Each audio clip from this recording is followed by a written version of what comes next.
ki kwanaki can baya, tunda dai kin dawo a yanzu sai san barka. Na yi kuka na rashin ka kwanaki can baya, tunda dai ka dawo a yanzu sai san barka. Ga yar wata kasa tana ta faman kirkira, ke gaya mata da Allah ta dakata ni ke ce.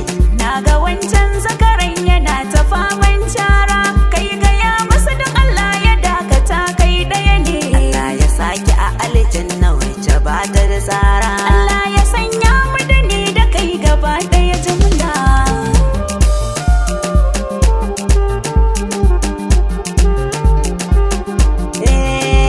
To ki buɗe fuska na sa ido na anaki. Ni fa kunyar ka nake masoyi na shiga shauki. Daga budurwar kirki ake da matar kirki. In mun yi aure aiko masoyi na iya girki. Ranar daren farko ne kike hida in baki. Kai dai ka bar